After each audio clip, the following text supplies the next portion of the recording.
Banje kubasuhuza inshuti bavandimwe mu izina rya Kristo muraho. Yesu ashimwe. Nejejwe n'Imana uyu munsi wa none kubana namwe muri iri iteraniro rya Pentekote ry'uyu mwaka w'2020. Tutaratangira kuganira ku ijambo ry'Imana, nagira ngo tubanze dusenge. Imana Data mu izina rya Yesu Kristo, ndagushimye cyane ko ari wowe Mana nyiri Itorero. Itorero ni wowe wariremye, ni wowe waripfiriye, ni wowe waridushizemo, ni wowe waducunguje amaraso yawe y'igiciro Mana, kandi ni wowe waduhaye Umwuka wawe Wera. Ndagusabye kugira ngo uyu mwuka twizihiza uyu munsi ko watumanukiye, ko wamanukiye intumwa, yongere kandi yuzure Itorero ryawe, atwuzure twese, atuyobore mu mibereho yacu yose. Kandi ijambo ryawe tugiye kuganira, ndagusabye Mwami Imana kugira ngo ari wowe duha kurivuga uko ubishaka, kandi Mwuka Wera ari wowe utwigisha. Ngusabye nkwizeye mu izina rya Yesu Kristo Umwami wacu. Amen. Nongeye kandi kubifuriza umunsi mwiza wa Pentekote.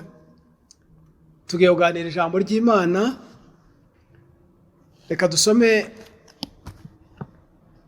ibyanditswe byera. Icyanditswe cya mbere turagisanga mu gitabo cy'ibyakozwe n'intumwa, igice cya kabiri umurongo wa mbere turagera ku murongo wa 13. Turongera dusome mu rwandiko Paulo yandikiye Abitesalonike, hanyuma tuje kurangiriza mu butumwa bwiza uko bwanditswe na Yohana. Ibyakozwe n'intumwa igice cya kabiri umurongo wa mbere ngere ku murongo wa 13. Umunsi wa Pentekote usohoye, bose bari hamwe mu mwanya umwe bahuje umutima. Nuko umuriri ubatungura uvuye mu ijuru umeze nk'umuyaga uhuha cyane, ukwira inzu bari bicayemo. Haboneka indimi zigabanije zisa n'umuriro, ururimi rujya ku muntu wese wo muri bo. Bose buzuzwa Umwuka Wera, batangira kuvuga indimi kuko Umwuka yabahaye kuzivuga. Muri Yerusalemu habaga abayuda b'abaturage b'abanyadini, bari baraturutse mu mahanga yose ari munsi y'ijuru. Uwo muriri ubaye, abantu benshi baraterana, batangazwa n'uko umuntu wese yumvise babandi bavuga ururimi rw'iwabo. Barumirwa bose, baratangara bati, mbese aba bose bavuga si abanyagalilaya? None se niki gitumye twese tubumva bavuga indimi z'iwacu za kavukire? Kandi turi Abapariti n'Abamedi n'Abanyelamu, n'abatuye i Mesopotamiya ni Yudaya, ni Kapadokiya ni Ponto no muri Aziya, ni Furugiya ni Pamfiliya no muri Egiputa, no mu gihugu c'Ilibiya guhereranye ni Kurene, n'Abaroma b'abashyitsi n'Abayuda n'abakomeza idini yabo, kandi n'Abakireti n'Abarabu. Turabumva bavuga ibitangaza by'Imana mu ndimi z'iwacu. Bose barumirwa bibayobeye, barabazanya bati, mbese ibi ni ibiki? Abandi barabanegura bati, basinzihira. Iryo ni ijambo ry'Imana. Dukomeze dusoma mu rwandiko rwa mbere Paulo yandikiye Abatesalonike, igice cya 5 umurongo wa 19. Ntimukazimye Umwuka W'Imana. Ndasubiramo, ntimukazimye Umwuka W'Imana. Soreze mu butumwa bwiza uko bwanditswe na Yohana, ni igice cya 16 umurongo wa 7 ndagera ku murongo wa 15. Ariko ndababwira ukuri yuko ikizagira icyo kibamarira ari uko ngenda, kuko nintagenda umufasha atazaza aho muri. Ariko ningenda nzamuboherereza. Ubwo azaza, azatsinda ab'isi, abemeza iby'icyaha n'ibyo gukiranuka n'iby'amateka. Iby'icyaha kuko batanyizeye, n'ibyo gukiranuka kuko njya kwa Data, kandi namwe muzaba mutakimbona. N'iby'amateka kuko umutware w'ab'isi aciriweho iteka. Ndacyafite ibyo kubabwira byinshi, ariko ubu ntimubasha kubyihanganira. Uwo Mwuka w'ukuri naza, azabayobora mu kuri kose, kuko atazavuga kubwe, ahubwo ibyo azumva nibyo azavuga, kandi azababwira ibyenda kubaho. Uwo azanyubahiriza kuko azenda ku byanjye akabibabwira. Uwo ni umurongo wa 14 tusohorejeho. Iryo ni ijambo ry'Imana. Bavandimwe, nongere kandi mbifurize kugira Pentekote nziza. Uyu munsi nifuje ko tuganira ku bintu bigera kuri bitatu. Icya mbere, turaganira tuvuga Umwuka Wera n'amateraniro yabera muri iki gihe. Umwuka Wera n'amateraniro yabera muri iki gihe. Icya kabiri ni ikibazo turi busubize cyangwa icyo turi burebere hamwe kivuga ngo niki Pentekote itwigisha ku itorero rya Kristo.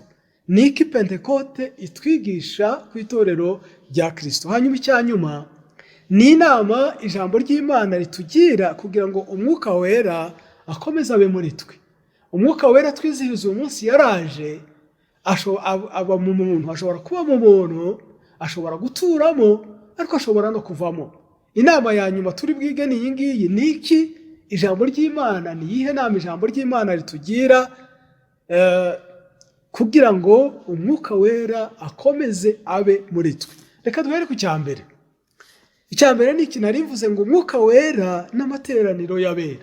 Shiraho iki muri iki gihe. Umwuka Wera n'amateraniro yabera. Iyi Pentekote y'uyu mwaka nayo nguko Pasika yabaye y'uyu mwaka nyine mvuga uyu mwaka wa 2020, byombi bibaye mu gihe abakristo tutabasha guteranira hamwe. Ntegura ubu butumwa nabyibutse yuko buri muntu wese ari iwe tutabasha guhurira mu rusengero ngo twizihize Pentekote turi hamwe. Naje gufashwa n'inkuru ngiye kugufashisha nawe. Ntegura ubu butumwa nibutse ibaruwa umugaragu w'Imana witwa Dietrich Bonhoeffer yanditse umunsi umwe wa Pentekote iwe ari muri gereza. Icyo gihe yari yarafunzwe n'ubutegetsi bw'abanazi, bari abadage bari bariho muri icyo gihe, muri kiriya gihe, muri ya myaka ya 1945. Abantu benshi bazi ku butegetsi bubi cyane bwageze naho bukorera abayuda genocide. Icyo gihe nk'umugaragu w'Imana ndetse wari ukiri muto mu myaka, yarahagurutse ahagurukana ijambo ry'Imana mu butware bukomeye cyane, bituma bamufata barafungwa. Dietrich Bonhoeffer afungwa kuva muri 1943 agera mu 1945 ubwo bamwicaga kuko yakatiwe urwo gupfa muri uwo mwaka arapfa. Ariko umunsi umwe wa Pentekote imusanga muri gereza. Nashatse gushushanya icyo gihe uko yandika ari wenyine n'iki gihe. Yego twebwe dufite umudendezo, ariko ni igihe tutabasha guterana. Mu nshamake yandikiye itorero ryiwe, yandikiye bene se, arababwira ngo n'ubundi ngo turimo kwizihiza Pentekote tutari kumwe, turi ahantu hatandukanye, kandi Pentekote ari fete, ari isabukuru y'abakristo bakorera hamwe, ariko twebwe turimo turizihiza iyi Pentekote turi ahantu hatandukanye. Kuko natwe uyu munsi twagombye kuba turimo twizihiza Pentekote turi hamwe, turirimba, tubyina, dushima Imana, turi mu rusengero. Ariko uyu munsi turimo turizihiza Pentekote turi ahantu hatandukanye. Uyu mukozi w'Imana arakomeza agira ati muri iyo baruwa ati, numvaga muri iki gitondo ubwo numvaga inzogera zivuga zihamagararira abera kuja mu materaniro, ngo numvise mbakumbura cyane, ngo numva nkumbuye amateraniro y'abera. Inzogera zavuze mu gitondo nazumvise zibahamagarira guterana, numva ndabakumbuye, kandi numva nkumbuye n'amateraniro y'abera. Mukuri abakristo dukumbuye amateraniro y'abera. Muribuka wenda aba mu myaka ya kera abantu iyo bajaga mu materaniro, abantu bari baturiye za kiliziya barabyibuka, abari baturiye insengero cyangwa za misiyoni, ingoma zaravugaga mu gitondo, inzogera zikavuga mu gitondo zihamagarira abantu kuja mu materaniro.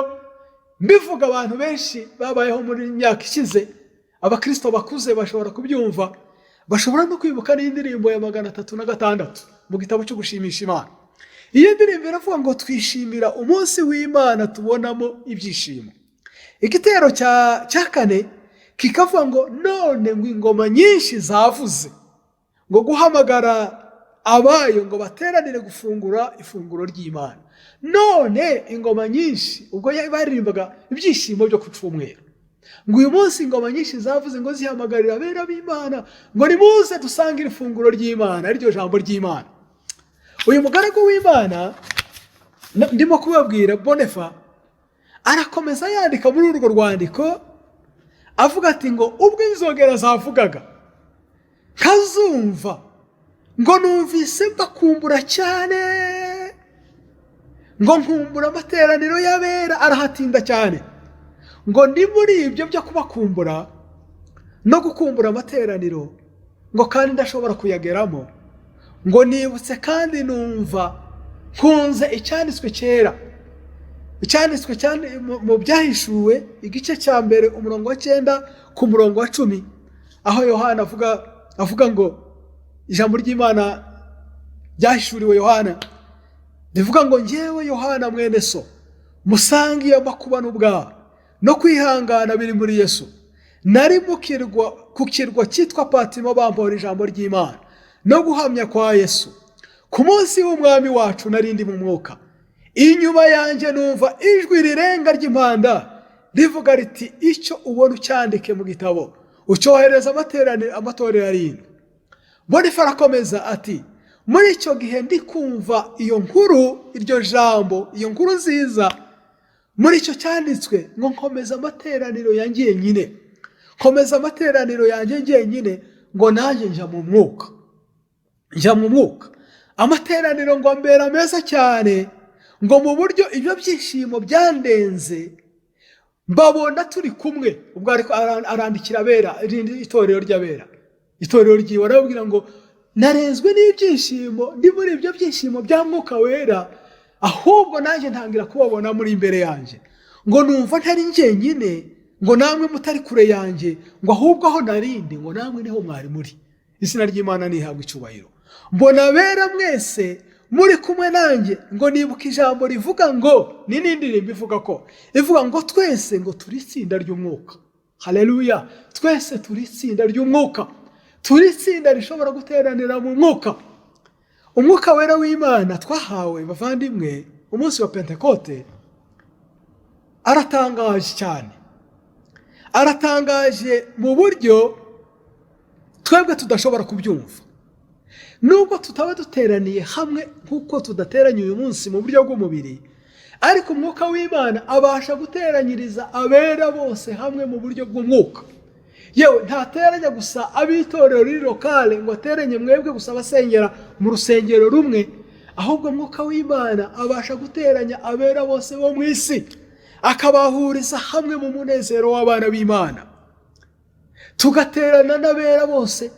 Ariko kandi sinabera gusa, ahubwo Umwuka w'Imana ukaduha guterana n'ijuru, Imana na Yesu Kristo n'abamarayika n'abera babayeho mu myaka yose, tugaterana mu buryo bw'umwuka. Ngiri teraniro ry'Imana. Rero muvandimwe, usaba Imana iguhe kureba iri teraniro rigari. Nubwo uri wenyine, saba Imana iguhumura amaso ubashe kureba iri teraniro. Niba ari umaze no gucika intege ngo uri wenyine, oya nukuri, reka nkubwire, Mwuka w'Imana ari guhamiriza neza yuko utari wenyine. Ugoswe n'igicu cy'abera hafi yawe, ugoswe n'igicu cy'abera bari kumwe nawe mu buryo bwa mwuka, ugoswe n'ijuru n'abamarayika n'Imana na Yesu. Uri mu iteraniro ry'abera rinini cyane, rinini keretse Mwuka w'Imana abashe kuri guhumurira. Niyo mpamvu muvandimwe nkubwira ngo nubwo uri wenyine, Umwuka w'Imana yabasha kukunezeza nawe. Niba wari umaze no kugira intege nke, ngo ntujya mu materaniro ngo uri wenyine ugatangira no kubura ibyishimo ngo nturi kumwe na bene so, kuko benshi bameze ubu ngubu. Uwagera ku mitima y'abantu benshi yasanga batakishimiye icyumweru. Uwagera ku mitima y'abantu benshi yasanga batakigira ibyishimo byo ku cyumweru. Ariko ibyishimo by'umukristo aterwa n'Umwuka Wera, amateraniro, isaha y'amateraniro igeze, nubwo ari wenyine ashobora kunezerwa, ashobora kwishima, ashobora kurebesha amaso y'umwuka, akamenya uburyo ari kumwe agoswe n'abantu benshi. Niba utari ukigira ibyishimo by'amateraniro, saba Imana ikuzuze urukundo rwayo.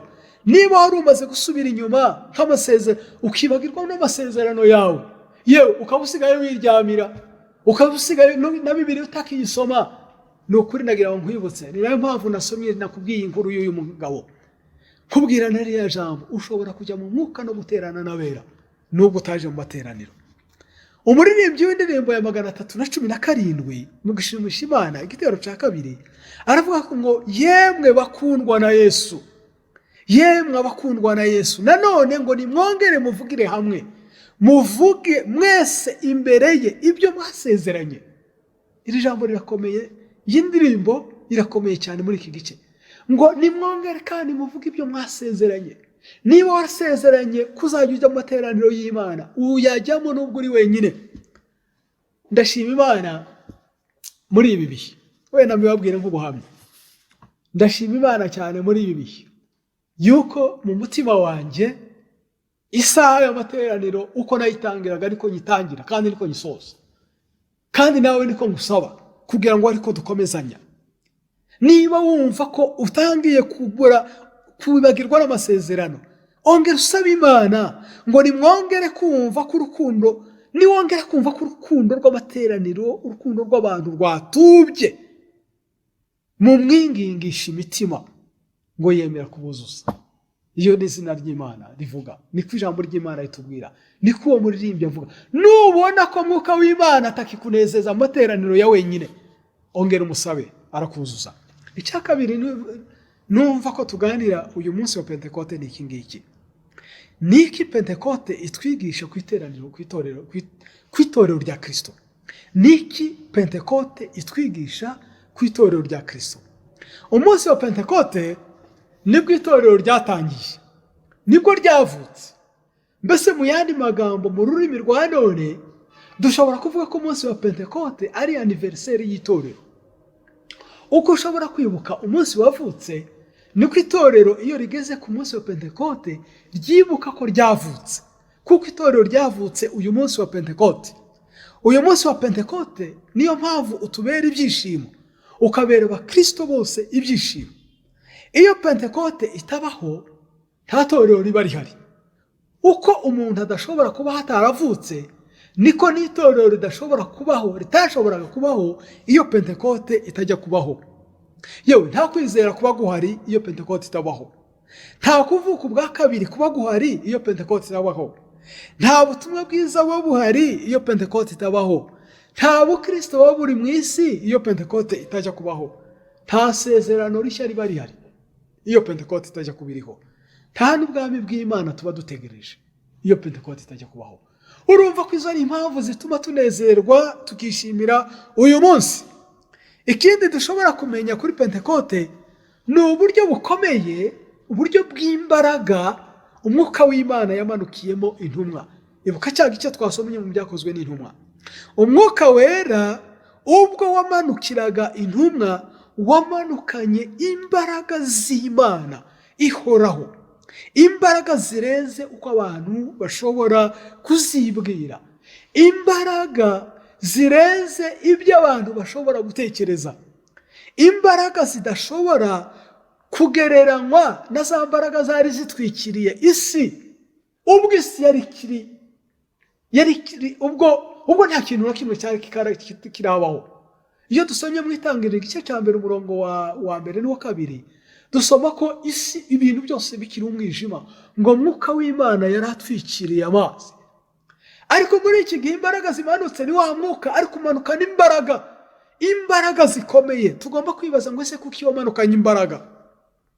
Izi mbaraga abigishwa ba Yesu babonye n'imbaraga zivana isi mu mwijima zikayishyira mu mucyo w'isanzure, n'imbaraga zibasha kwamamaza ubutumwa bwiza mu isi yose, n'imbaraga za mbaraga abigishwa bahawe nizo mbaraga zazuye Yesu Kristo zikamukura mu mva amazemo iminsi 3, zikamuzamura mu bicu, zikamwicaza iburyo bwa Data. Izo mbaraga abigishwa bahawe nibwo buzima bw'itorero, nizo zonyine zishobora kubeshaho itorero. Uyu munsi tuvuga wa Pentekote, Umwuka Wera wamanutse uko twasomye ijambo ry'Imana.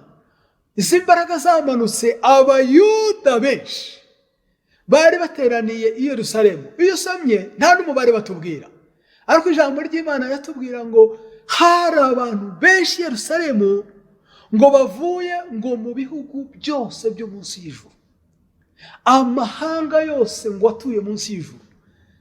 Hari abantu benshi baturutse mu bihugu bitandukanye bari baraje i Yerusalemu ku minsi mikuru. Iminsi mikuru bitaga ngo ni iminsi y'Cyumweru, byizihizwaga. Uwo munsi wizihizwaga, babaraga bahereye kuri Pasika y'Abayuda, bagera iminsi 50 bakizihiza uyu munsi. Uyu munsi ubitaga umunsi mukuru w'ibyumweru, ariko nyuma waje kwizihizwa bibuka amategeko ya Mose. Buri mwaka barazaga. Noneho uwo umwaka Yesu Kristo yasezeranye ko azagiye kubohereza Umwuka Wera abigishwa. Abayuda n'ubundi bari mu giterane, bari baraje i Yerusalemu bavuye mu bihugu byose nk'uko ijambo ry'Imana dusoma. Muri icyo gihe Umwuka Wera w'Imana nibwo yamanukiye intumwa, ubwo zari ziri mu nzu zihuje umutima, zarubashe itegeko zari zarahawe na Yesu Kristo. Ubwo Yesu Kristo yari yarababwiye ngo nimugende mutegerereze i Yerusalemu, mutegereze Data ugiye kuzabohereza undi mufasha. Bagitegereje, naho abayuda bibereye mu minsi yabo mikuru, bari muri fete yabo muri iyo minsi mikuru, ubwo nibwo umuriri w'Umwuka Wera wamanutse. Abantu bose bari muri ya nzu za ntumwa, abigishwa ba Yesu Kristo, buzura Umwuka Wera. Buri wese Umwuka Wera umubonekaho umeze nk'ibirimi by'umuriro. Bose batangira kuvuga mu ndimi nshya, bavuga mu zindi ndimi uko bari barimo. Buri wese abonekwaho Umwuka w'Imana. Abayuda barabyumva, abantu bari i Yerusalemu bose barabyumva, kuko uwo mwuka wamanukanye umuriro ukomeye cyane, mu buryo Yerusalemu yose barayumvise.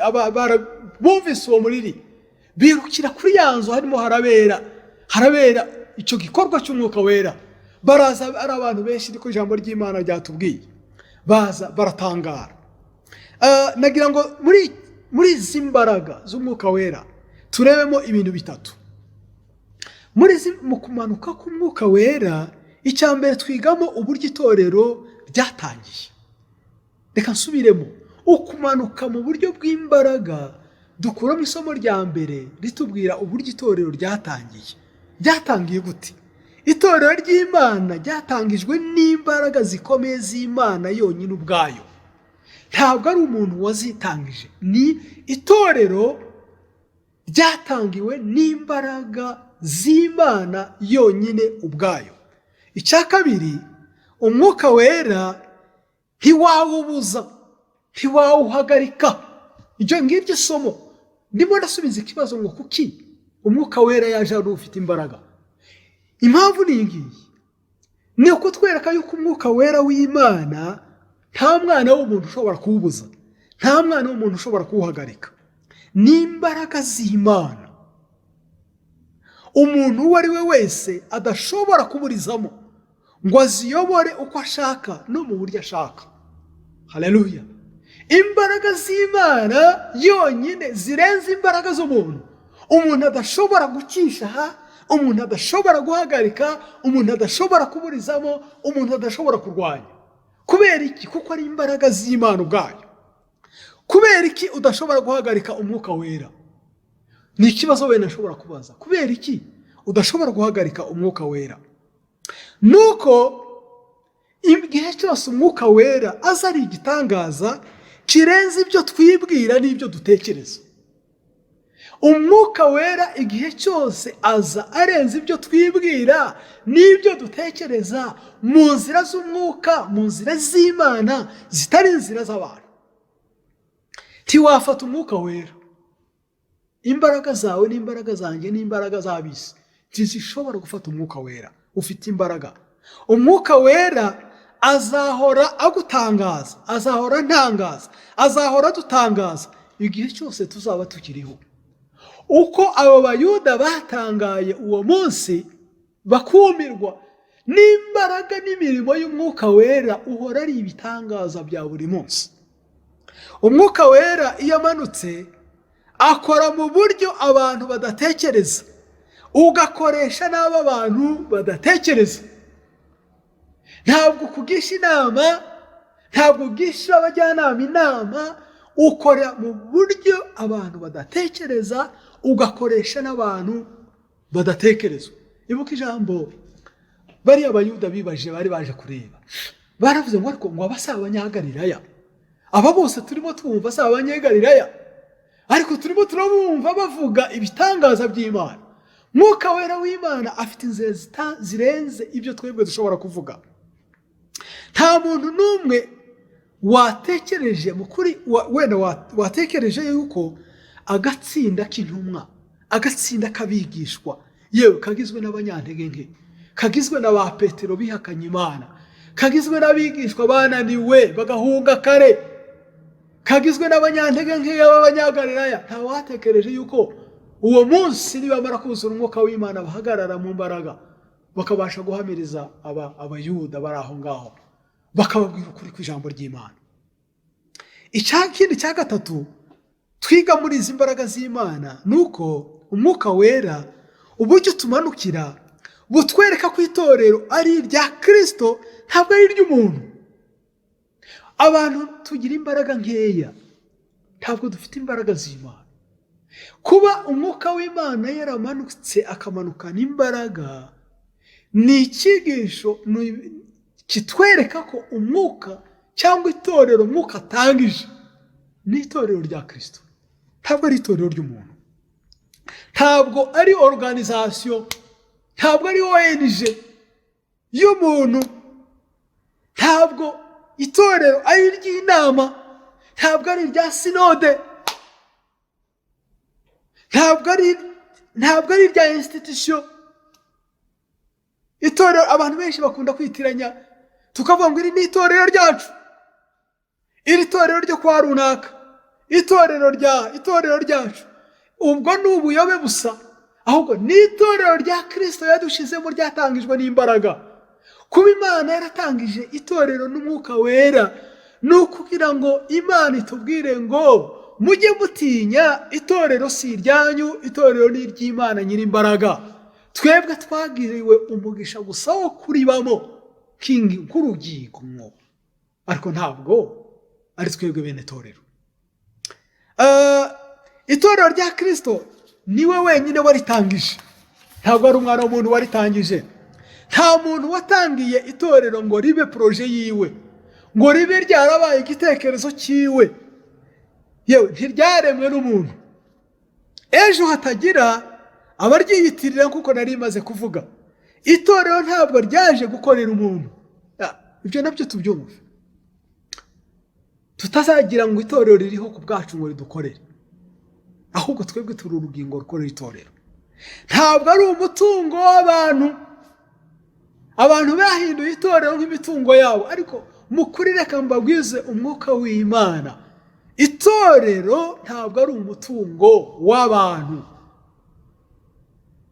ntabwo ari umutungo w'abantu, cyangwa ngo bavuge ngo bararifite.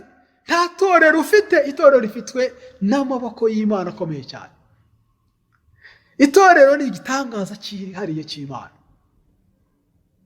Kuba itorero ryaratangijwe n'imbaraga z'umwuka wera uwo munsi ni icyigisho gihoraho gitubwira ngo itorero ni igitangaza cy'Imana, ni umutungo w'Imana, ni umugeni wa Kristo azishira adafite inenge cyangwa umunkanyari. Twebwe abantu dukunze kuritera azaryishira ari rimwe mu isi yose, nubwo twebwe abantu dukunda kuricagaguramo ibice, tugakunda kuricagaguramo ibice, intambara mu itorero, amahane mu itorero, amatorero ngo ni menshi, ariko itorero rya Kristo ni rimwe. Azaryishira ari rimwe ryuzuye, ridafite umunkanyari cyangwa umugayo uwo ari wo ryose, ari rimwe ridafite ibice. Ikindi kandi, itorero ry'Imana, nibutse umwanditsi umwe nkunda cyane, yitwa Stephen, yanditse ibintu 8 abapresbyterienne tugenderaho. Iyo umupresbyterienne wese usomye ibi bintu 8, ubu umupresbyterienne nyakuri. Muri icyo gitabo cyiwe hari aho yanditse, aravuga ngo ikibazo nyamukuru cy'abanyetorero ngo ntabwo ari uburyo batangiye, ngo wenda bavuge ngo twatangiye nabi. Njya numva muri iki gihe abantu bavuga ngo ariko ngo bariya abanyetorero ngo nuko batangiye nabi. Iwe aravuga ngo ntabwo ari aho hari ikibazo. Arongera kandi aravuga ngo hari ikibazo, ngo ntabwo ari uko wenda ushobora kugenda mu nzira ngo wagera aho ngaho ugasa n'uyobewe aho ujya, ngo ntabwo ari aho hari ikibazo. Ngo ikibazo kiri hehe? Ngo mu itorero.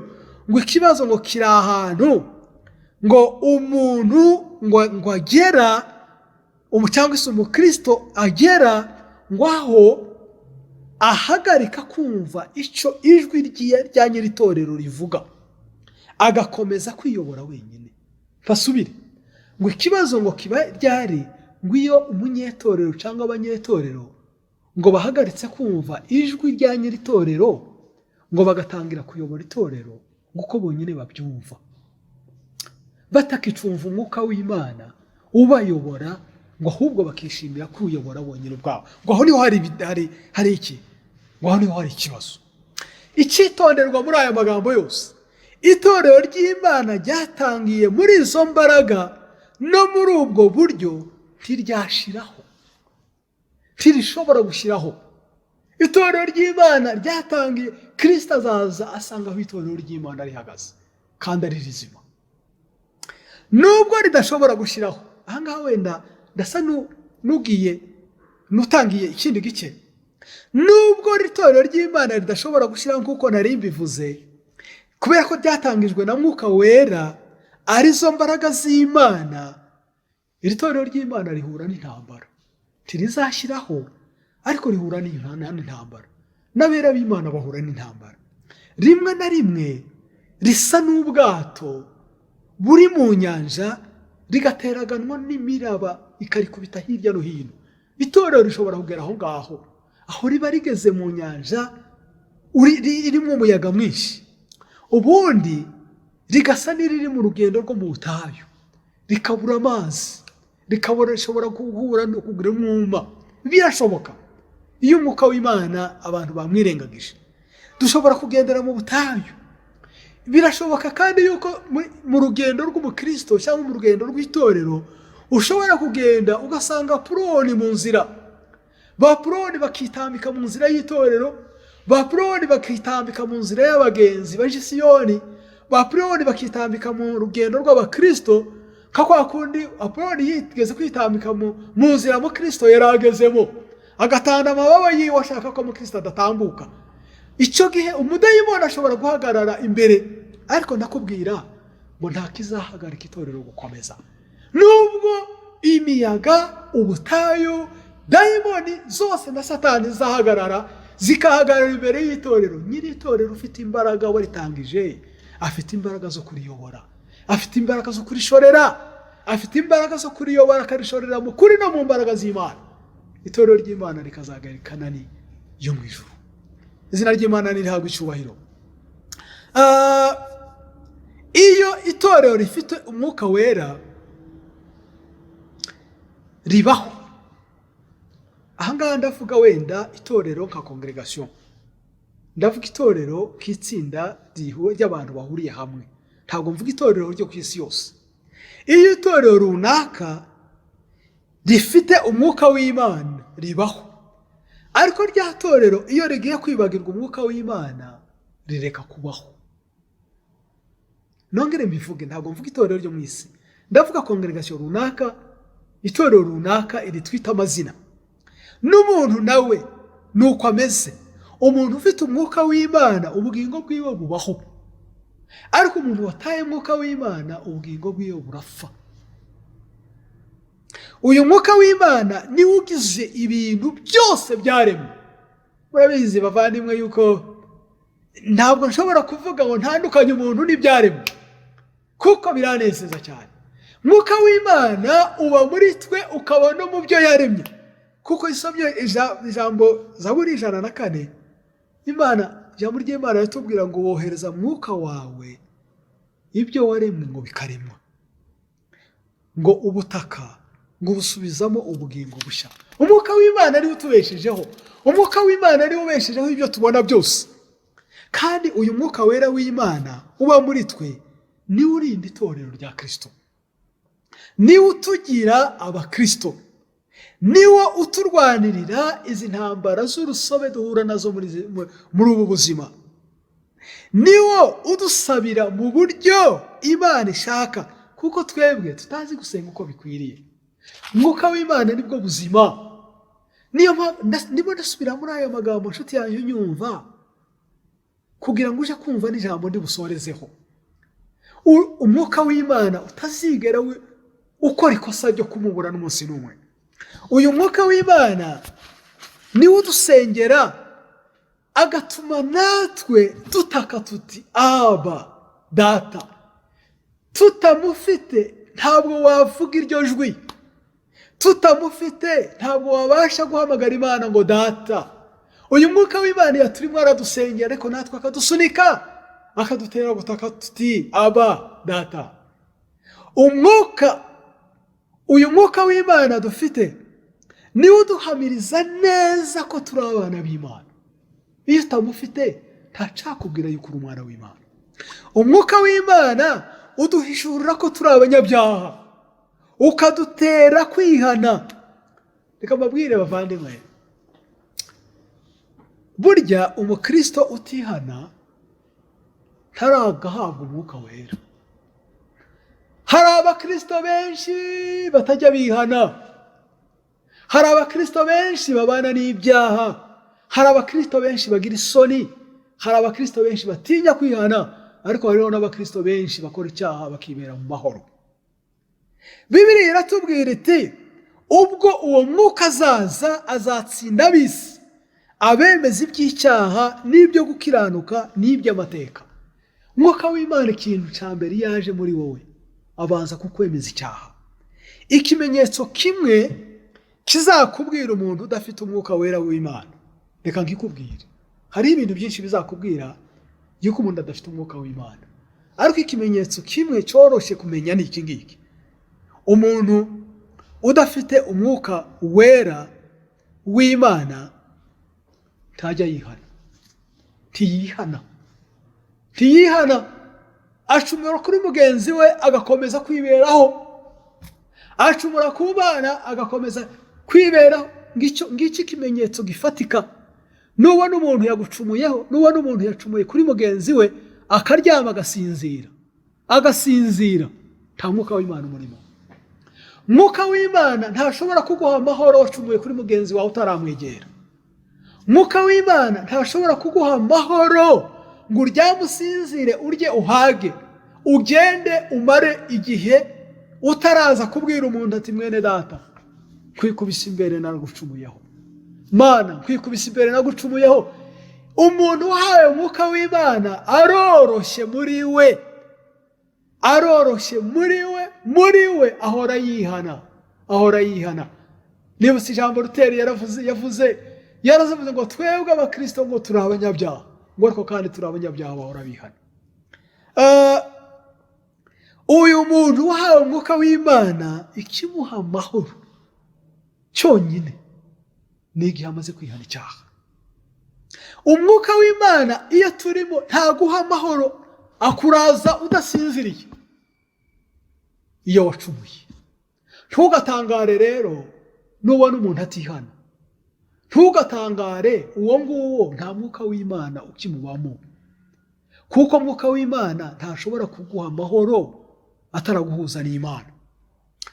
Umwuka Wera utumenyesha amakuru ni ikindi. Uyu mwuka w'Imana w'imbaraga twahawe atumenyesha amakuru, atumenyesha amabanga yo mu ijuru. Wenda benshi ahangaha munkurikire, atumenyesha iby'ijuru, akatumenyesha amabanga n'amayoberane y'Imana. Yesu wenyine yaravuze ati umwuka w'ukuri naza, ibyo azumva n'ibyo azavuga, kandi azababwira ibyenda kubaho. Haleluya! Azababwira ibyenda kubaho. Uwo azanyubahiriza kuko azenda ku byanjye akabibabwira, niko twasomye muri Yohana. Azababwira ibyenda kubaho, azafata ibyanjye abibabwire, azafata amakuru yanjye ababwire, azafata amakuru y'ijuru ayababwire. Hari ikintu gikomeye cyane itorero ryo muri iki gihe ryanyazwe na satani. Nyumva muvandimwe, hari ikintu gikomeye cyane abantu, wenda mvuga abantu benshi bo mu itorero banyazwe na satani, ntibabimenya. Itorero rikanyagwa iyo mpano, itorero rikanyagwa icyo umwuka w'Imana, icyatumye umwuka w'Imana aza, ariko ntibarire ngo batakambe babwire Imana, ngo baririre Umwami Imana. Icyo kintu ni iki? Nuko ijambo nkiri ryo kumenya amakuru y'ijuru, ryo kumenya iby'Imana ryabaye ingume mu itorero. Itorero rya Kristo rishobora kubaho ritazi ibyenda kubaho, kandi wenda abantu bakabona ko ari ibisanzwe, ariko ntibisanzwe, si iby'Imana. Ako ni akaga gakomeye itorero riba ryagushije.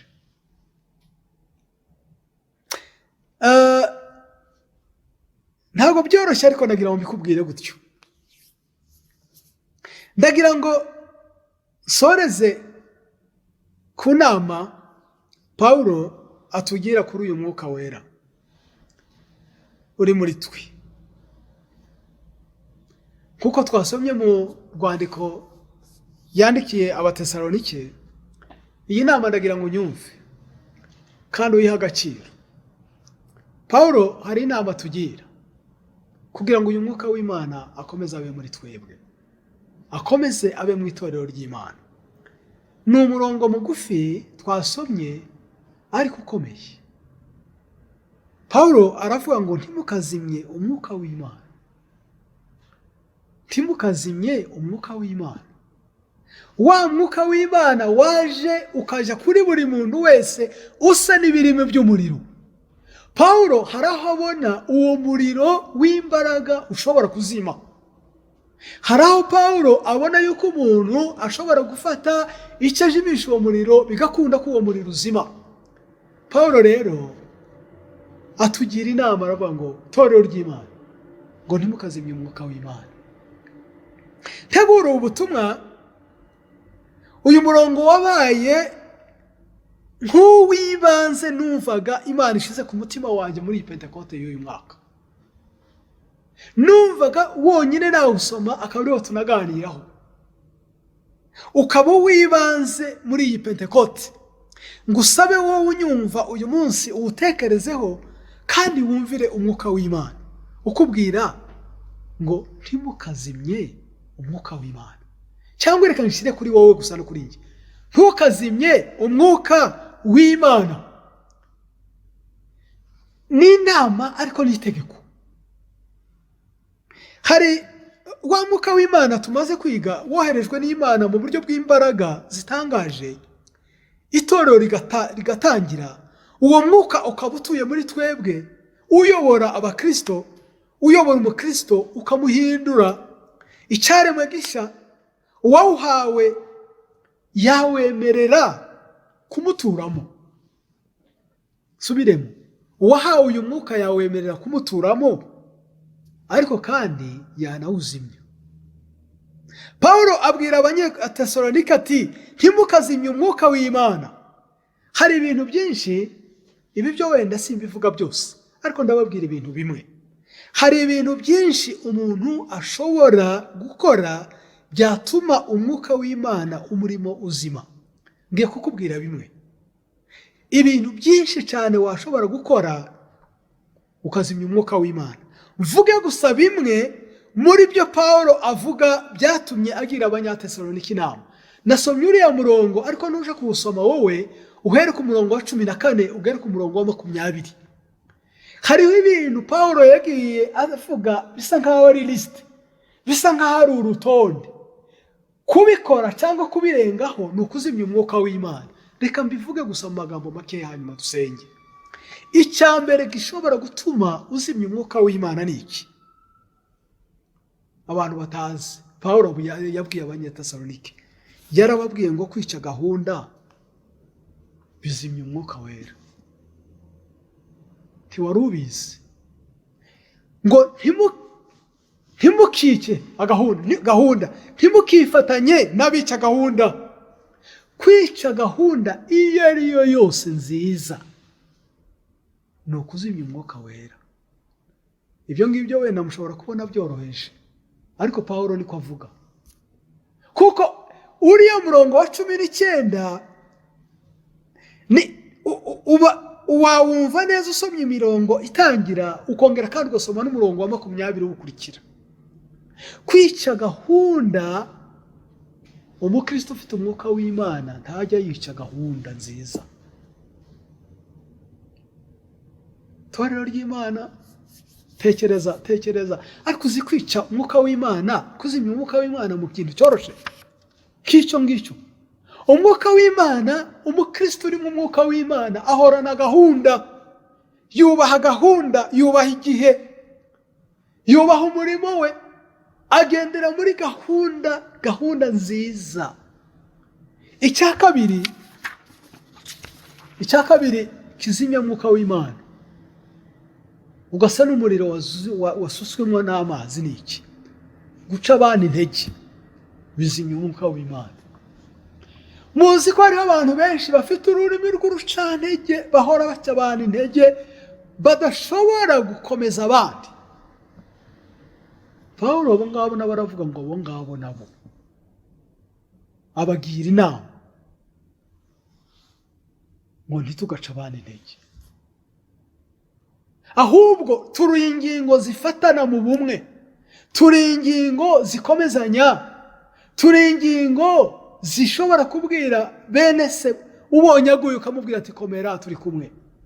Ariko iyo ururimi rwawe ruhora ruca ari urucantege, ruca abantu intege, ruca bene se intege, uko baba bameze kose,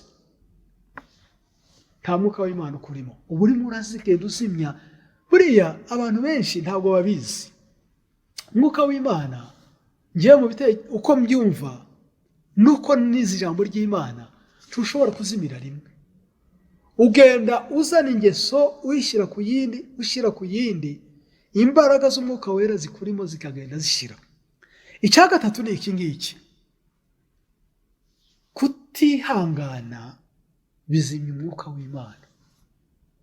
Kutihangana bizimya umwuka w'Imana. Igikurikiraho ni iki: kwitura umuntu inabi yakugiriye, nabyo bizimya umwuka w'Imana.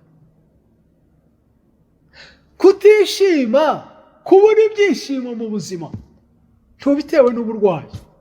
Wenda uburwayi wo birumvikana, umubiri urababara, ntubitewe n'akaga, ariko muri wowe igihe cyose ntushobora kunezerwa, ntushobora kureka umwuka w'Imana gushimisha. Kutishima mu buzima nabyo bizimya umwuka w'Imana, kuko umwuka w'Imana aba ashaka ko tumuhorana muri twe. Kudasenga bizimya umwuka w'Imana, bizimya umwuka w'Imana. abantu benshi basenga iyo bagiye kurya, nabyo wenda ya magambo yamenyereye kuvuga iryo yasenze mu myaka 3 nijya gisenga nanone, wenda yakora n'ibitangaje agasenga agiye kuryama cyangwa akambutse. Ariko ubugingo budasenga buzimya umwuka w'Imana, ubugingo butagira ubuzima bwo gusenga buzimya umwuka w'Imana. Ikindi kandi ni iki, kubaho uri umuntu udashima Imana bizimya umwuka w'Imana. Ayo ni amagambo murayasoma hariya mu rwandiko rw'Abatesalonike igice cya 5 uhereye ku murongo wa 14. Ukudashima Imana bizimya umwuka w'Imana.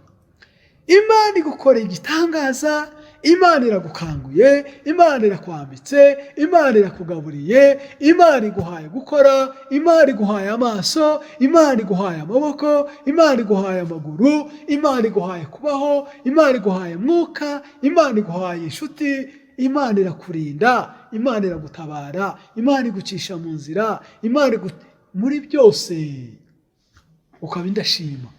Icyo ni ikintu gikamya umwuka w'Imana ukazima. Icyanyuma kirimo bibiri: guhinyura ibyahanuwe, kuzinya umwuka w'Imana, no kuvuga ngo Imana yavuze itavuze, nabyo bizimya umwuka w'Imana. Guhinyura ibyahanuwe bizimya umwuka w'Imana kubera iki? Imana iravuga bavandimwe. Icyo akora hari ijambo ry'Imana ritwemerera,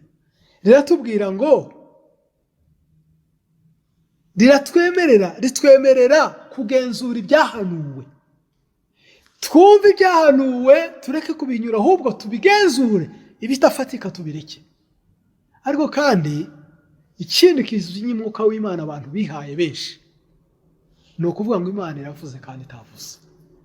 Icyo naco kizimya umwuka w'Imana. Mwuka w'Imana ni ukuri, Mwuka w'Imana ntabesha, Mwuka w'Imana ntashobora kukwemerera kugenda umwiyitirira ukavuga ngo Mwuka aravuze kandi atavuze. Kandi ibyo bintu abantu barimo muri za extreme ebyiri. Abantu benshi baravuga ngo mukuri nta buhanuzi, nta Mwuka w'Imana ntakivuga. Abo barayobye. Mwuka w'Imana aravuga, ariko umurimo wacu uyu munsi ni uwuhe? Ni ukugenzura ko ibivuzwe ari bizima. Ikindi nanone ni abantu bemera byose, kandi harimo abavuga ngo Imana yavuze itavuze. Abo nabo bazimya umwuka w'Imana. Bavandimwe, ndakomeza mbifuriza kugira Pentekote nziza, gukomeza gutekereza mu mbaraga z'Imana ziri muri twebwe, ariko kandi no gukomeza gusaba Imana kugira ngo idufashe uwo mwuka w'Imana ature muri twebwe. Imana ibaho umugisha. Reka dusenge. Mana Data wa twese uri mu ijuru, Mana nyiri Itorero, wabonye ko tudashobora kubaho twenyine. Umanura imbaraga zawe, umanuka kubana natwe mu buryo bw'umwuka. Utura muri twebwe, utura mu mitima yacu, utura mu itorero ryawe. Mana, nukuri ndabigushimiye. Ndagushimye ko itorero ryawe ribeshejweho n'umwuka wawe. Ndagushimye ko natwe ubwacu tubeshejweho n'umwuka wawe Mana. Ndasabira mwene data unyumva uyu munsi wa none, kugira ngo aho yumva Mwami Imana yibagiwe, ndamusabira Mwuka wawe wera kugira ngo amuzemo. Mwuka wawe wera amuzemo. Ucunshumure Mwuka wawe ku bwinshi, kuko ijambo ryawe rirambwira ngo ntabwo waduhaye Mwuka wera umugeze, ahubwo Mwuka wera waramutanze kugira ngo atubere umuyobora. Ndagusabye kwinginga kugira ngo mwene data unyumva umusukeho Umwuka wawe wera. Umwuka wawe wera amugira icyaremwe gisha. Umwuka wera amwibutse. Umwuka wera amukundishe ijambo ryawe. Umwuka wera amukundishe bene data. Umwuka wera akomeze kuduteranyiriza hamwe. Umwuka wera akomeze kutwibutsa iby'ijuru. Umwuka wera akomeze kutuganiriza. Umwuka wera cy'ingeso mbi ziri muri twebwe. Umwuka wera ace ikibi cyose kiri muri twe. Umwuka wera yongere kandi kuturema. Ndagusabye kugira ngo mwene data unyumva, ongera kandi umureme Mana. Ongera kandi umusubize mu intege. Wenda yari yasubiye inyuma, musubize mu intege Mana. Musukeho Mwuka wawe wera kugira ngo data twese uri mu ijuru abashe kumubyutsa. Mugirire neza urwaye Mwami Imana, ndamusabiye cyane kugira ngo Mwuka Wera mugenderere, umuhagurutse, Mwuka Wera mukize, Mwuka Wera musubize mu intege, Mwuka Wera amuhe gukira mu izina rya Yesu Kristo Umwami. Data wera ndakwinginze cyane ngo wongere itorero ryawe imbaraga, abagaragu bawe n'abaja bawe bongere imbaraga, abana batoya n'abakuru bongere imbaraga, twese twongere imbaraga z'Umwuka Wera, imbaraga ziduha kuba umwe, imbaraga ziduha kuba umwe nawe, imbaraga zitwubakira ubumwe bw'itorero, imbaraga zitugira abana b'Imana, imbaraga ziduha kunesha, imbaraga ziduha gukomeza kugenda nubwo mu nzira twahurira n'ibikomeye, ariko za mbaraga zidufate mu kuboko ziduyobore kugeza igihe tuzaba twamukiye. Mwami urakoze cyane yuko wabanye natwe kandi utugiriye neza. Amahoro n'icyubahiro, ibyiza byose ubiduhe Mwami Imana, maze icyubahiro gikomeze kibi cyawe uhereye none Imana ukageza iteka ryose, mu izina rya Yesu Kristo Umwami wacu. Amen.